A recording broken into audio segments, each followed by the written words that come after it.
더 나은 내일을 준비하는 시간 KBS 1라디오 김성환의 시사야.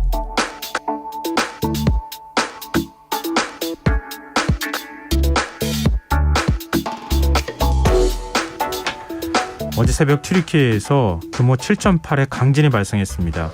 그리고 시간이 지날수록 사망자 규모가 빠른 속도로 불어나고 있는데요. 지금 피해 규모는 어느 정도인지 튀르키예 현지 상황 먼저 살펴보도록 하겠습니다.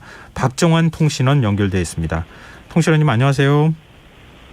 네, 안녕하세요. 네, 지금 피해 지역 상황이 어느 정도인지가 좀 궁금한데요. 일단 터키 상황부터 좀 궁금해요. 현재 지금 어디에 계십니까?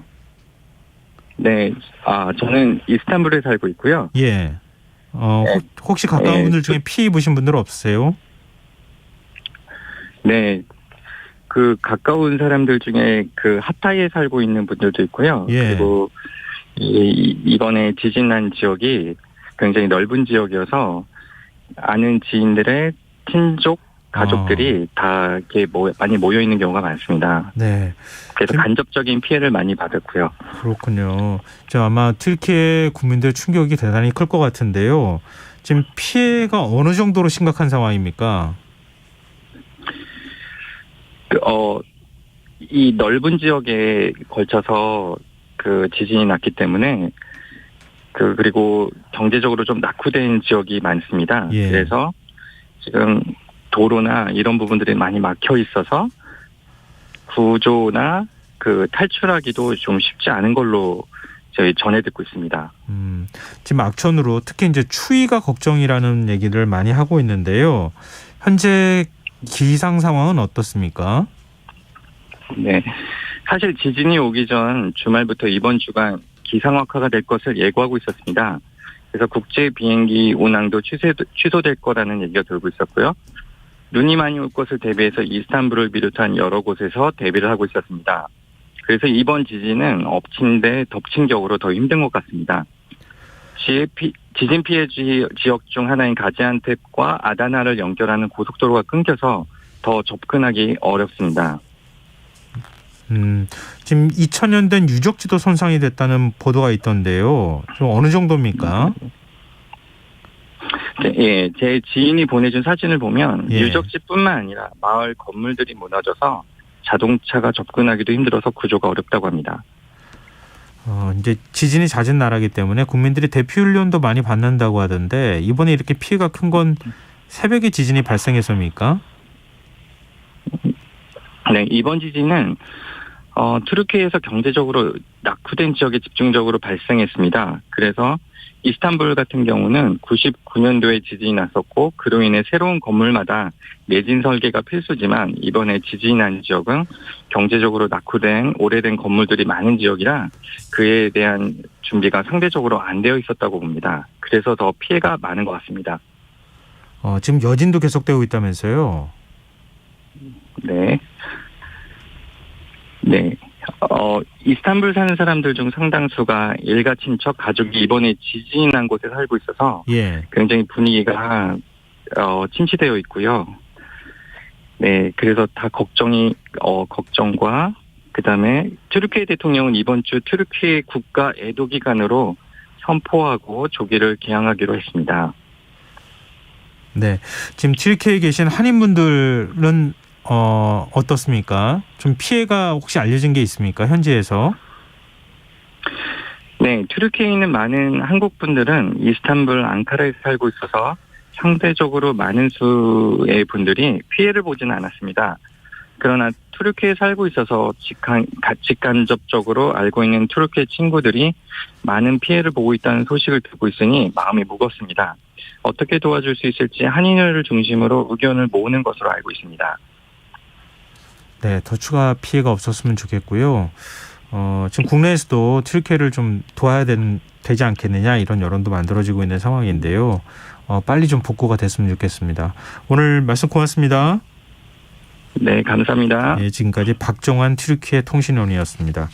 그럼 이번에 전문가 연결해서 전문가분을 모시고 직접 튀르키예 강진에 대해서 보다 자세히 얘기 나눠보도록 하겠습니다. 홍태경 연세대 지구시스템과학과 교수님 나와 계십니다. 안녕하세요. 네, 안녕하세요. 네, 이번 튀르키예 동남부 지역에서 규모 7.8 또 7.5 지진이 연달아 지금 일어난 상황인데요. 이 정도 규모면 어떻게 비교할 수 있을까요? 국내 사실 이런 규모의 지진을 최근엔 경험한 적이 없는 거잖아요. 네, 그렇습니다. 우리나라에서는 규모 7.8 정도 되는 지진을 상상할 수 없을 정도로 큰 지진인데요. 네. 하지만 이제 판과 판이 부딪히는 판의 경계부에서는 이런 규모 7.8 정도 되는 지진들은 예상할 수 있는 수준입니다. 물론 이제 튀르키예에서도 7.8 정도면은 굉장히 큰 규모의 지진에 해당하는데요. 네. 이번 규모 7.8 지진은 우리 경주 지진이 규모 5.8이었기 때문에 네. 규모가 이제 한 2개 정도 차이가 나게 되거든요. 예. 규모가 1이 차이가 나면 에너지는 32배가 차이 납니다. 그래서 두 단위가 차이 나면 32 곱하기 32가 돼서 한 1000배 정도 차이가 나는 셈이거든요. 예. 그러니까 경주 지진이 1000개가 한꺼번에 이제 발생한 효과하고 똑같은데요. 굉장히 강력한 지진이라고 할 수 있고 이 규모 7.8 지진이 발생하면서 여진이 또 뒤따랐는데 그게 이제 규모 7.5 지진입니다. 네. 이 7.5 지진은 동아나톨리안 단층에서 약간 북쪽으로 벗어난 또 다른 지역에서 발생을 했거든요. 네. 워낙에 앞선 지진이 크다 보니까 해당 지역에 응력이 많이 쌓여 있었고 네. 이 본진에 의해서 배출된 에너지가 해당 지역에 쌓이면서 7.5 지진으로 연결이 된 상황입니다. 그러다 보니까 이런 식의 지진들이 향후 다른 응력이 많이 쌓인 지역에 연거푸 발생할 가능성이 있음을 또 알려주고 있습니다. 그럼 규모 7 이상의 지진이 또 추가로 발생할 가능성이 있다 이렇게 볼 수 있겠습니까? 그렇습니다. 이 아나톨리안 단층뿐만 아니라 예. 튀르키예 북쪽에는 북아나톨리안 단층이 있는데요. 예. 이 북아나톨리안 단층은 규모 7대의 지진들이 굉장히 연쇄적으로 발생해 오고 있었습니다.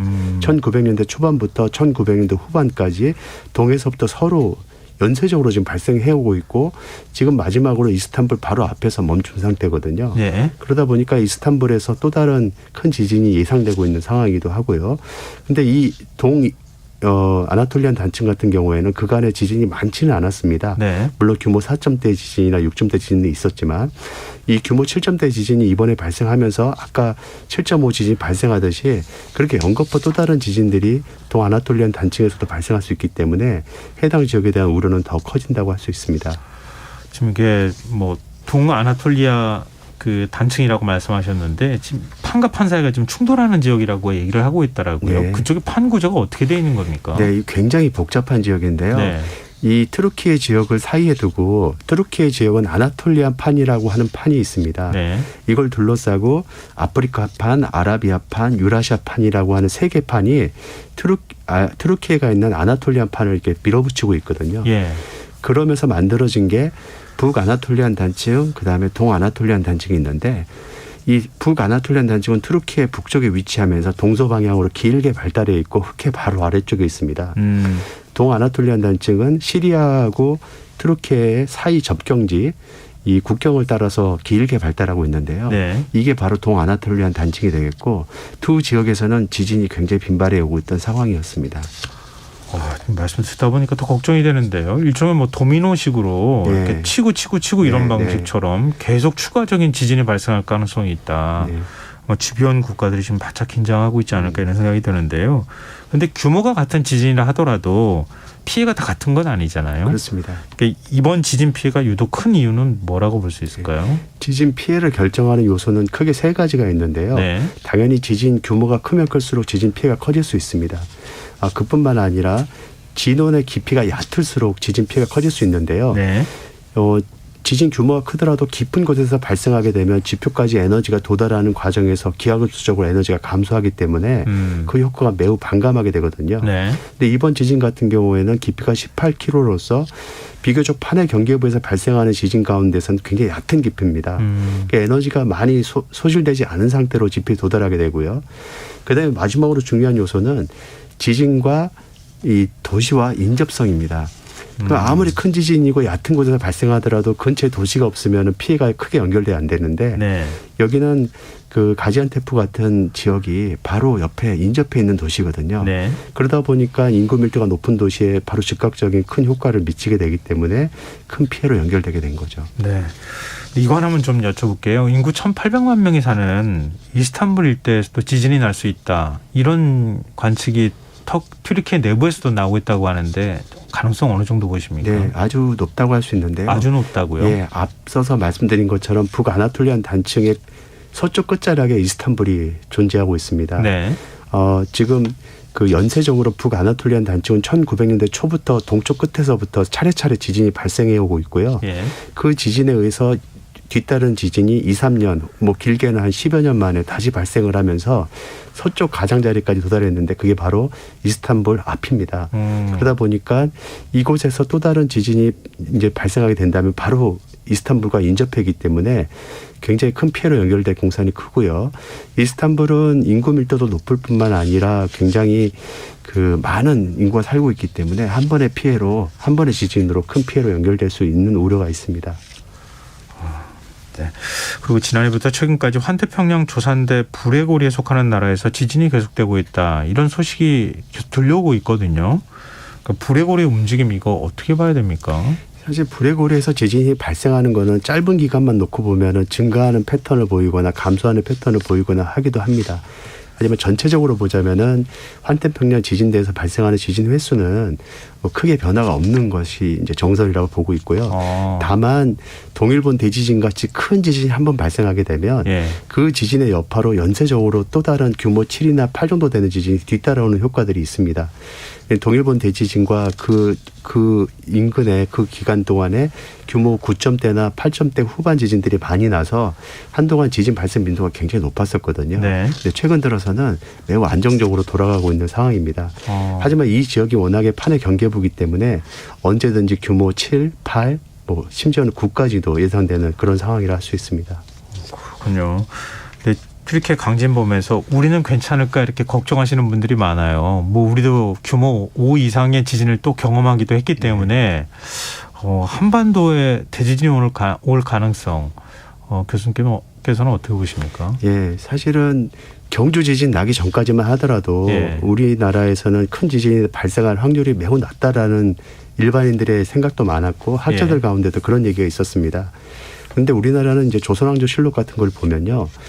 큰 지진이 발생을 해서 피해본 사례들이 꽤나 많이 적혀져 있거든요. 수천 회가 적혀져 있습니다. 그 네. 가운데는 규모 6이 넘는 지진으로 평가되는 지진들이 수도권 일원에서만 6차례도 관측이 되고 있거든요. 이런 지진 기록들을 보면서 사람들은 이거 혹시 기록이 잘못된 거 아닌가라는 생각을 해왔었습니다. 예. 근데 경주 지진과 포항 지진을 겪으면서 이런 지진들이 정말 날 수도 있겠구나라는 생각으로 이제 모아졌고요. 실제로 한반도에서 발생하는 지진들이 지표에서 드러난 단층이기보다는 지하에 숨겨진 단층에서 지진이 발생하는 이런 특징이 있다는 것을 알아냈거든요. 네. 그러니까 수도권 일원에서도 발생한 그 지진들은 지하에 숨겨진 단층에서 발생한 것으로 추정이 되고 있기 때문에 지금 정부 차원에서는 이런 숨겨진 단층들을 찾아내고 발생 가능한 최대 지진을 파악하는 데 애를 쓰고 있는 상황입니다. 지금 계속 그 단층대를 찾아내는 작업은 하고 있습니까? 그렇습니다. 최근 4년 동안 수도권과 영남권 지역에 대한 단층 조사가 이루어졌었고요. 예. 지금은 이제 강원 지역을 하고 있는데 이 지역을 이제 마무리하게 되면은 충청과 이제 전라 지역으로 차례로 넘어가면서 전국적인 단층 조사를 이제 하게 되는 것입니다. 네, 그건 다행이네요.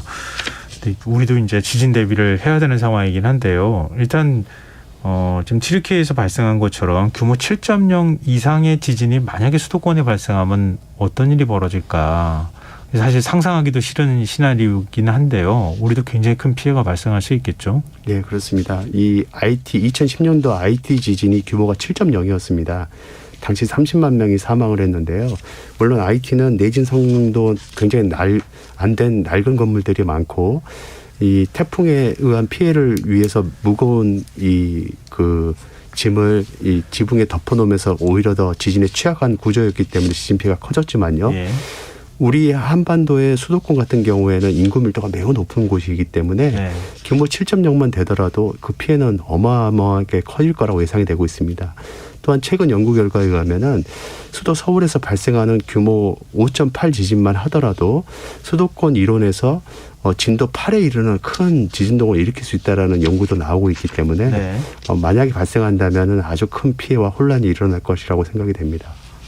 미리미리 대비를 하는 것 외에는 뭐 더 이상의 대책은 없는 거니까 지진 대비 훈련도 잘하고 그리고 정부 차원에서 지진을 대비할 수 있는 구조적인 어떤 안전성을 보강하는 차원의 어떤 제도적인 뒷받침도 필요하지 않을까 이런 생각이 드네요. 그렇습니다. 네, 오늘 직접 나와주셨습니다. 연세대 홍태경 지구시스템과학과 교수님이었습니다. 오늘 말씀 고맙습니다. 네, 감사합니다.